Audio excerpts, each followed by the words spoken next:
Sebastiao Salgado was born on February 8, 1944, in Brazil. It was on his travels to Africa that he first started taking serious photographs, before eventually abandoning a career as an economist and switching to photography full-time in 1973. Salgado is a master in storytelling. His long-spanning career has seen many twists and turns, and his work grapples with complex ideas through his powerful black and white imagery. In his photographs, we encounter the intimacy in a human face, as well as the raw, untamed beauty of nature. I first encountered his photography some years ago when I watched The Salt of the Earth, a film following Salgado's journey across the planet to create his project Genesis. This was his venture into telling nature's story, an odyssey of the wildest places on Earth and the peoples most untouched by modern society. His early bodies of work, however, often focused on the most unpleasant aspects of humanity: war, famine, drought, and genocide. After witnessing years of horrors, Salgado's interest in recording the plight of humankind eventually didn't hold value to him anymore.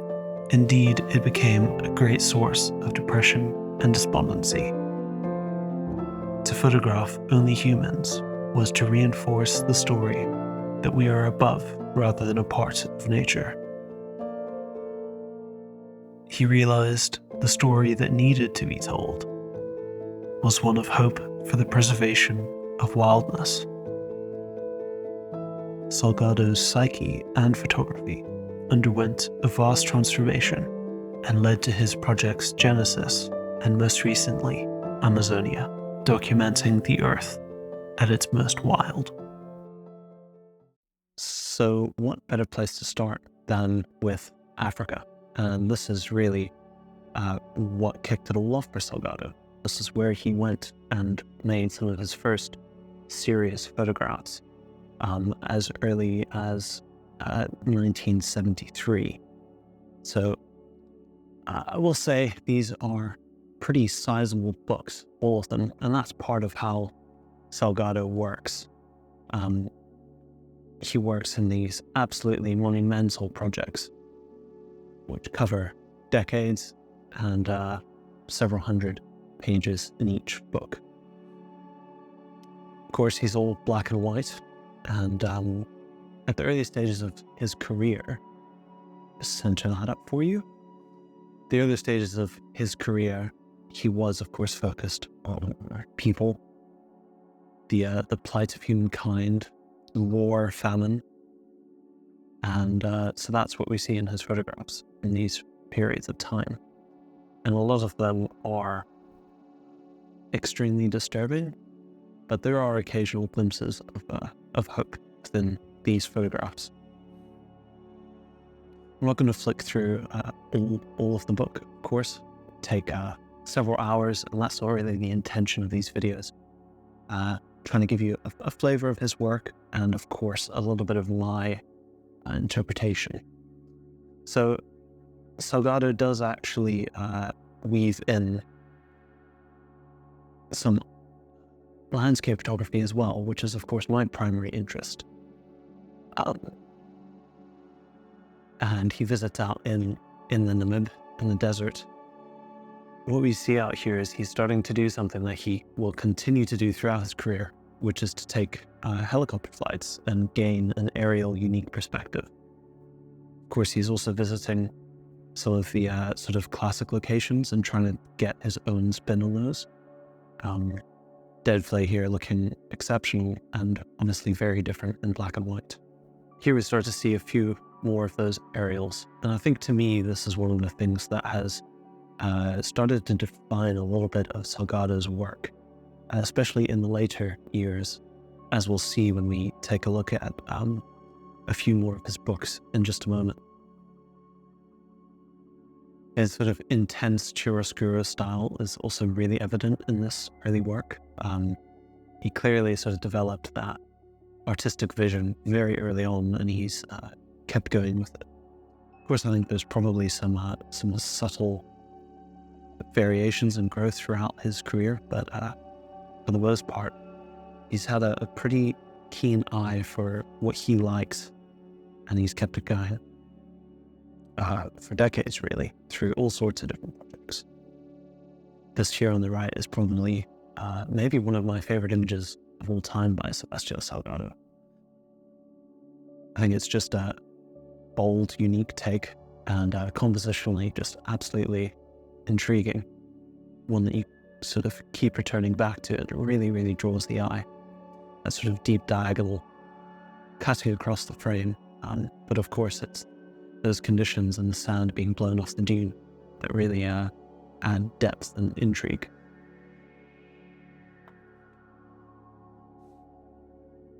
He's able to make photographs in fairly harsh lighting as well. That's one of the unique things that you won't see in a lot of color photography.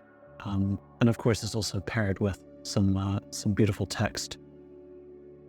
Lelia Salgado, his wife, has actually been his sort of curator for many a year, and she helps to put together these projects, both in the editing and in all the text that you see here. So she's got a heavy hand in the sort of physical copy that we see, the physical product of Salgado's photography.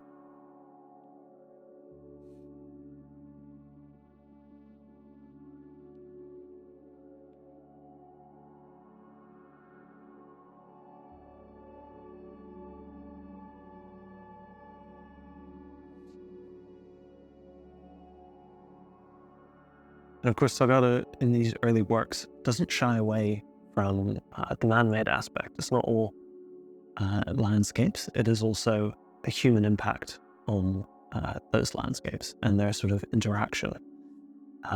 So he is exploring that in some of his early works. Of course, I mean, the main focus really is about people and their relationships in the different parts of, for instance, here in Africa and Rwanda. But I think in the back of his mind, there is a part of him that's starting to think about some more natural, wild, ecological concerns. And of course, Salgado also runs Instituto Terra out in Brazil, his home farm, where he's helped to reforest a lot of the Amazon rainforest. So yeah, that's always been a big concern of his. It's just been a pretty big psychological and photographic shift from photographing people and this sort of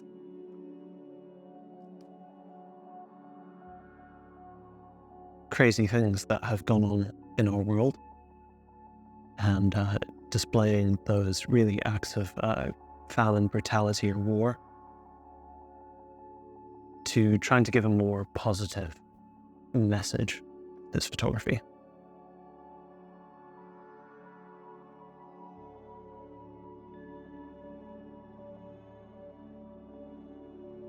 Some really powerful images here that are, well, in many cases, very disturbing. Sort of a weird juxtaposition that happens where with the sort of the beauty of the artistry and the content of the photographs.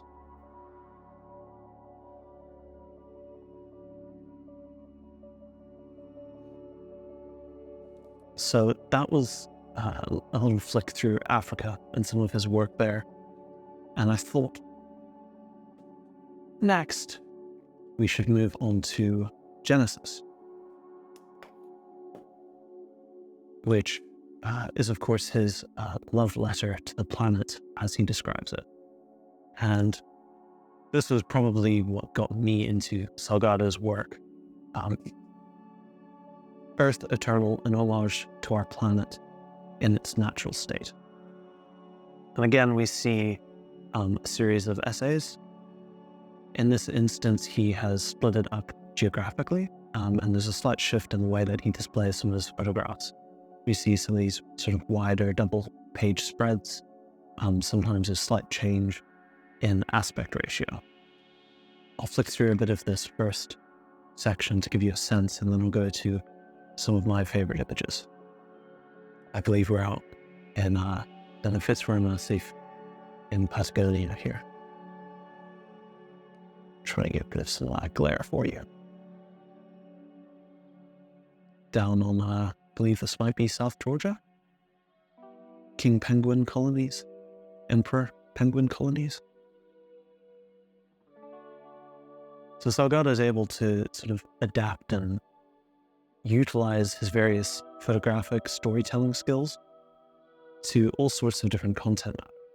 And that's one of his really unique traits, is he's been able to bridge genre gaps, go from a sort of documentary style photographer to a nature photographer, a landscape photographer, a portrait artist. And I suppose maybe he doesn't see the distinction between those fields, and that's how he's been able to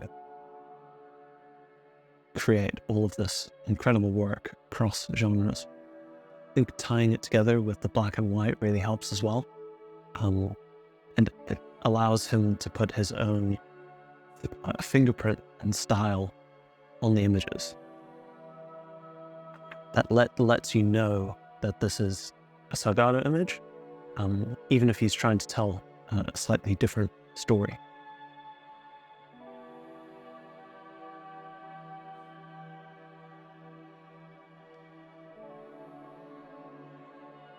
So we'll jump ahead now. So I believe we're in the States here now, looking at the Grand Canyon. And this has got to be one of my favorite photographs from him. Again, utilizing that higher perspective and gaining that sort of aerial view over the landscape. I think that really adds and helps with the depth in this image, for instance. If we're at ground level, this is all relatively flat across the top here, so you don't gain that depth and perspective that you do in this sort of aerial view here. And of course, it's really all about almost the drama, big views, big pictures, and of course, Salgado is quite well known for producing big prints and big projects, big books.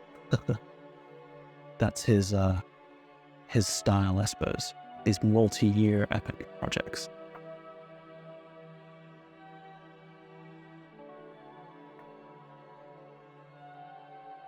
He's of course known to also spend a large amount of time in locations, revisiting, and I think that's part of why he's able to build such a strong connection with the landscapes, the places, the people.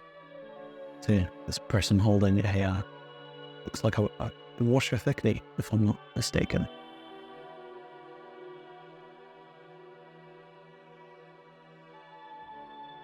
We move in and out of this sort of wide epic landscape into these intimate portraits where people are sort of allowing Salgado into their lives. It's quite a beautiful way of working where you go in and out and really juxtapose the peoples with the landscapes. It's a very different, it's just displaying a very different relationship here. Where in Africa it was the effects of people on other peoples. Here, Salgado is exploring the effect of the landscape on people and how those two things can live in harmony together.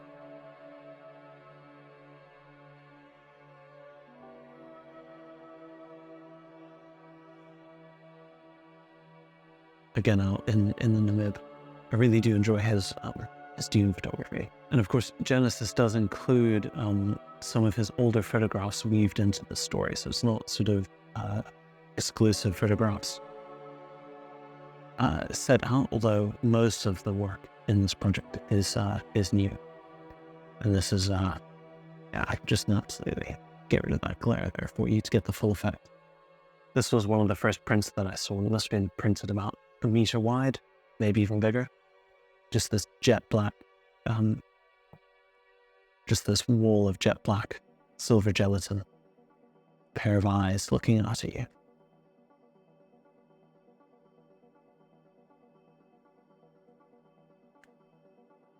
Well, I'll just flick ahead quickly to a few more of my favorites, and then we can take one last look at Amazonia, his most recent project.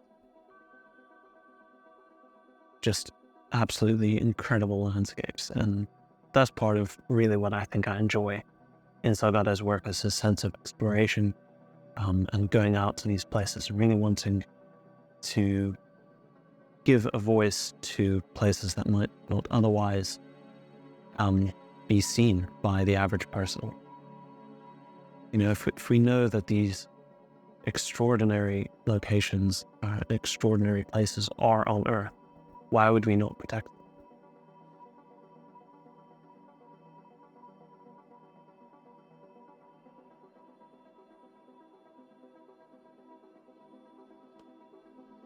I will say, I think in this particular book, in Genesis, it is a bit of a shame that the images are split by the book seed.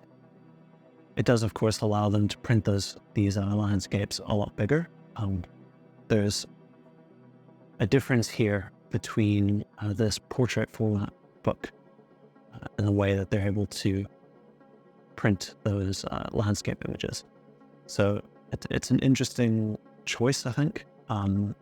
I almost would have liked to see a landscape version of this, just to see what the difference is. It might be that there was a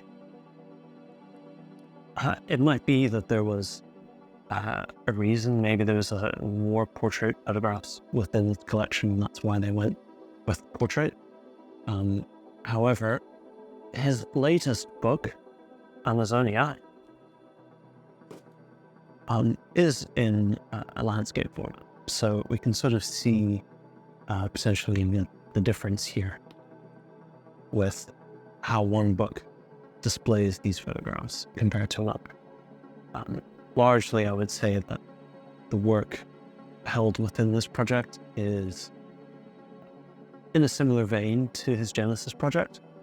However, it's all focused on, of course, the Amazon rainforest. So it's a much more specific location. And I think for that, in that way, he's able to provide us with a lot more depth and nuance, which, of course, in Genesis, it's sort of more of an overview, if you like. It's quite interesting that it took him, 50 years pretty much, to get to making a project on the Amazon, and of course Brazil, where he's from. So many of these images will be from over the course of his entire life, and I think that's a big part of why this project is so strong, is he's got that deep sense of connection.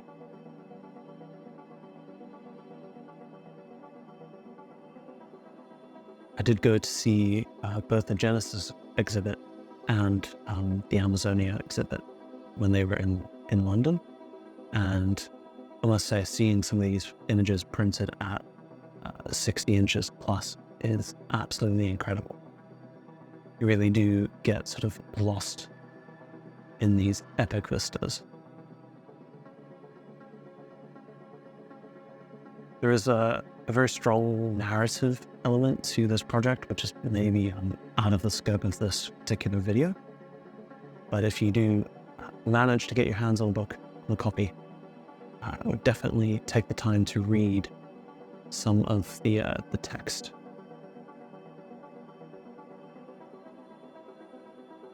Just absolutely incredible photography in this.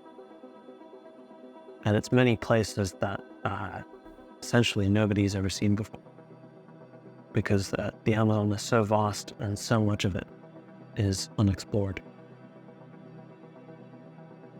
I think I personally connect with a lot of this work because there's this big tie to water, and that's one of my personal interests. And throughout his work, this is sort of the factor that ties into everything, is the different water cycles and how the Amazon essentially is the only place on Earth that creates its own water cycle. He's got an incredible eye for matching forms throughout the image here between the different curves. I mean, and the way that Lelia has paired these images sweep into each other.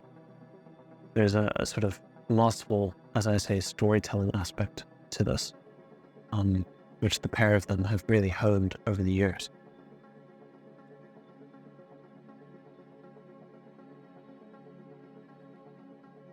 Jump ahead to some of the other photographs here.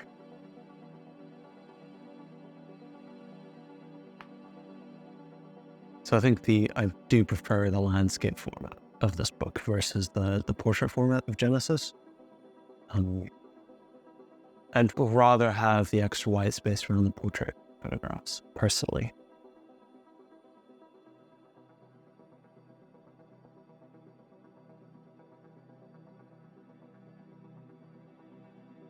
When I was at the exhibit, I went with a friend, and some of these images actually brought him to tears. So I do think that there's a wider recognition of the power of Salgado's photography. It really does create an emotional connection with its viewers.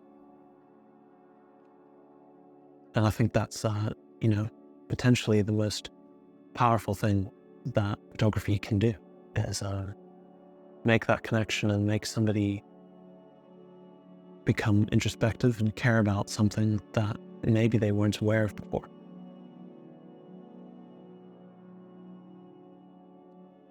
And of course, there's Salgado's portraiture is very evident in this body of work as well. Connecting with a lot of various tribes out in the Amazon, some of which I believe he had sort of a unique experience with, as in, if I recall, I'm not sure if they're uncontacted, but certainly they don't have regular contact with the sort of modern world. So really, these photographs represent a completely unique look into an unseen world.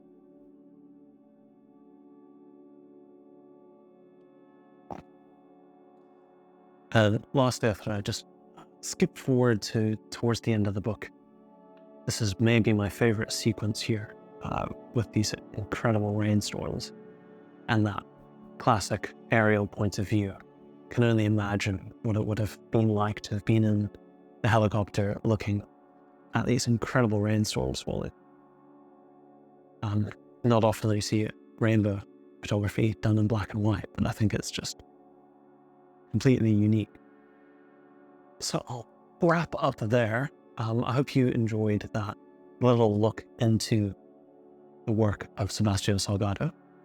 This is, of course, just an overview, and there's lots of great resources online, articles, but I would highly encourage you to go and check out some of his books, and if you can get your hands on some of them, they're well worth the money.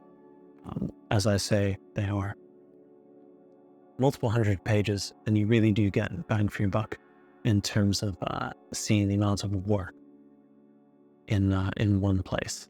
Of course, if you're able to get to an exhibition, that's also an incredible experience. Amazonia in particular, the way that he laid that out with some of the unique soundscapes that he created alongside other artists, and the way that they laid out the exhibit was with a series of floating prints so that you are walking through the Amazon in a way.